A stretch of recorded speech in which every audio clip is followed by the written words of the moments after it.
नमस्ते, मेरा नाम शुभम है और आप मुझे ब्रेन ऑफ बिहार पे देख रहे हैं। अग्निपथ योजना का 19 पेज का डिटेल नोटिफिकेशन साइट पे आया हुआ था, जिसमें मुख्य बातें कुछ हैं। जैसे कि सब लोग जान रहे हैं कि 2 साल एज बढ़ा दिया गया था, जो मैक्सिमम एज 21 साल था, लेकिन वो केवल इस साल के लिए बढ़ाया गया है। चूँकि ये बहाली हर एक साल होनी है, तो अगले साल से एज 17.5 साल से लेके 21 साल तक के लड़कों को लिया जाएगा। तो इसमें है कि इस साल 2 साल के लिए एक्सटेंड किया गया है, क्योंकि जो विरोध हो रहा था इसका कि जिनका एज पार हो गया वो क्या करेंगे। तो 2 साल का छूट के साथ ये नोटिफिकेशन आ गया है। और जो कट ऑफ डेट है वो अक्टूबर है, 1 अक्टूबर 2022 का जो कैलकुलेशन होगा, सारा डेट जो भी है वो 1 अक्टूबर होगा। दूसरा, 30 दिन का छुट्टी मिलेगा 1 साल में सभी लोगों को। 4 साल का ये टोटल स्कीम है। सेवा निधि में जैसे था कि 30% डिडक्शन होगा और 30% सरकार कंट्रीब्यूट करेगी। टोटल 10,04,000 रुपया आपका होता है प्रिंसिपल, प्लस इसमें ये किसी न किसी अकाउंट में जमा रहेगा जिसका ब्याज एक्रूड होगा, जो कि 4 साल जब सेवा पूरा होगा तो सरकार बोल रही है कि आपको हम 2 ऑप्शन देंगे। पहला तो होगा कि जब अपना टोटल पैसा आप लेके निकल जाइए और जो मन करे अपना कीजिएगा, लेकिन दूसरा ये भी है कि फाइनेंस का भी कुछ ऑप्शन दे सकती है बैंक गारंटी के रूप में। अगर आप कुछ अपना बिजनेस खोलना चाहते हैं तो ये पैसा आपका मॉर्गेज रख के आप उस पर लोन ले सकते हैं। ऐसा कुछ लाएगी, डिटेल अभी इसमें दिया नहीं है, बोला है कि आगे हम सेपरेट देंगे। दूसरा है कि LIC अगर कुछ अनहोनी होता है 4 साल के बीच में तो 48 लाख का आपका इंश्योरेंस रहेगा, जो कि कंट्रीब्यूशन ये सरकार की तरफ से दिया जाएगा। आपके अकाउंट सैलरी से इसका जो प्रीमियम होगा वो नहीं कटेगा। दूसरा 2-3 चीज़ ऐसा है जो कि DA इसमें बोला गया है कि नहीं मिलेगा, क्योंकि ये रेगुलर बहाली है नहीं, इसीलिए डियरनेस अलाउंस जो महंगाई भत्ता होता है वो नहीं मिलेगा इसमें। जो भी, क्योंकि एक पैकेज ही है 30,000 रुपया सैलरी का, 30,000, 33,000, 36,500 और 40,000, 4 साल में इतना सैलरी का पैकेज ही है। और ड्रेस अलाउंसेस, मतलब कुछ जो जरूरी अलाउंसेस हैं जो कि मिलता है सेना के लोगों को, वो मिलेगा टियरनेस अलाउंस के अलावा।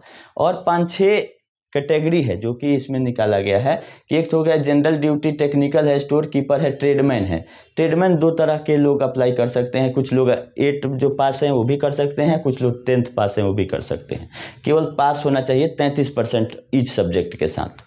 लेकिन जो जनरल ड्यूटी है इसके लिए 10th pass with minimum 45% number के साथ आपका पासिंग रहना चाहिए, यानी 2nd डिवीजन जिनका है वो ये कर सकते हैं। वैसे ही टेक्निकल में 2 ग्रुप है, B और C। उसमें मांगा गया है 12 पास हैं आप, साइंस से 50% या उससे ऊपर रहना चाहिए नंबर आपका। स्टोर कीपर के लिए है कि आपका 60 और 50%, 2 क्राइटेरिया है कि अगर आपका 60% मतलब बिहार में 1st डिवीज़न होता है, कि अगर 1st डिवीज़न से आप पास हैं 12, तब स्टोर कीपर के लिए आप अप्लाई करेंगे। और प्रत्येक सब्जेक्ट में भी 50% मिनिमम रहना चाहिए। जैसे आप 1st डिवीज़न से पास हो गए और किसी पेपर में आपका 45% है तो आप इसको अप्लाई नहीं कर सकते हैं। एग्रीगेट हो गया, टोटल 60% से अबव रहना चाहिए, और जो 5-6 पेपर जो होता है उस सब में 50% से ज़्यादा रहना चाहिए। ट्रेडमैन के लिए आप 10th कर सकते हैं, और 8 भी पास हैं तो 8 वाले कैटेगरी इसको अलग रखा गया है।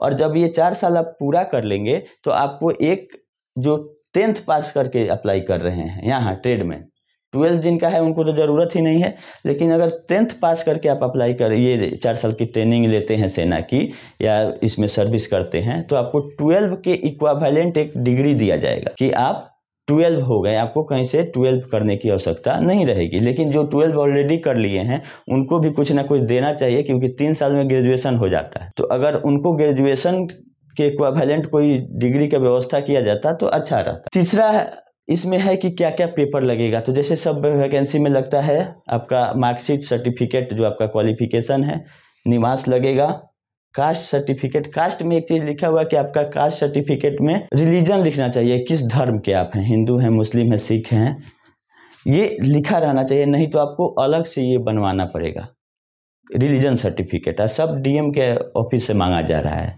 मतलब जिला स्तर का। दूसरा है कैरेक्टर आपका चाहिए, पुलिस से चाहिए आपका जो कैरेक्टर सर्टिफिकेट बनता है। अगर 21 साल से कम उम्र है आपका, क्योंकि इस साल 2 साल बढ़ाया गया है, अगले साल से जो भी बहाली होगा उनके सबके लिए अप्लीकेबल होगा। अनमैरिड सर्टिफिकेट, क्योंकि आप इंडिया में एज है शादी का 21 साल, तो 21 साल से अगर कम है तो आपको अनमैरिड सर्टिफिकेट देना ही है कि हम शादीशुदा नहीं है, वो अपने पंचायत स्तर से देना है बनवा के। दूसरा है कि अगर किसी एक्स सर्विसमैन का आप बेनिफिट लेना चाहते हैं, जैसे बहुत सारा इसमें दिया हुआ है कि बेनिफिट दिया जाएगा, जैसे एनसीसी किए हुए हैं आप तो उसमें पॉइंट आपको ज़्यादा मिलेगा बोनस के तौर पे। वैसे ही किसी आप एक्स सर्विसमैन या स्वतंत्रता सेनानी इस तरह का होता है तो रिजर्वेशन के हिसाब से आपको रिलेशनशिप सर्टिफिकेट देना है। निवास चाहिए, 20 फोटोग्राफ चाहिए आपका पासपोर्ट साइज।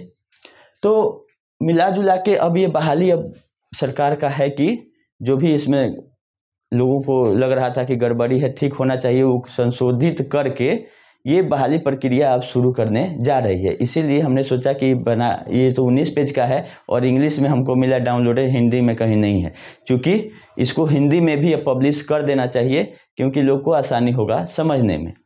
तो 19 पेज का है, एफिडेविट एक देना है। एफिडेविट का भी फॉर्मेट इस PDF में है, हम अपने डिस्क्रिप्शन में 19 पेज वाला नोटिफिकेशन डाल देते हैं, आप लोग देख लीजिए। सरकार को इसको हिंदी में भी देना चाहिए कि लोगों को समझने में सहूलियत हो। अगर कुछ कन्फ्यूजन रहे तो आप कमेंट कीजिएगा, हम कोशिश करेंगे कि उसका जवाब दें। अभी ऑनलाइन एप्लीकेशन का डेट नहीं आया है, आएगा तो अगर कुछ हम देखेंगे, अगर हमको लगेगा कि ये बताना चाहिए तो वीडियो बना के ज़रूर बताएंगे। आप लोग इस सब डॉक्यूमेंट का तैयारी में आप लोग लग जाएँ, क्योंकि सर्टिफिकेट अपना 10th का 12th का और मार्कशीट ये मैंडेटरी है, ओरिजिनल चाहिए और 2 सेट फोटोकॉपी सब डॉक्यूमेंट का अटेस्टेड। अगर किसी का सर्टिफिकेट प्रोविजनल है, जैसे सर्टिफिकेट आप अप्लाई करते हैं तो प्रोविजनल पहले आता है, तो उसको इंक से मतलब कंप्यूटराइज सर्टिफिकेशन नहीं चाहिए, आपको उसको ये करवाना है, अटेस्टेड करवाना है फिजिकली किसी उसके डिपार्टमेंट के, जैसे कि बिहार बोर्ड हो गया, इसके अधिकारी लोगों से। तो अगर इसका जो एप्लीकेशन स्टार्ट हो जाता है तो अगर कुछ दिक्कत रहेगा तो आप लोग पूछिएगा, हम ज़रूर बताएंगे। धन्यवाद।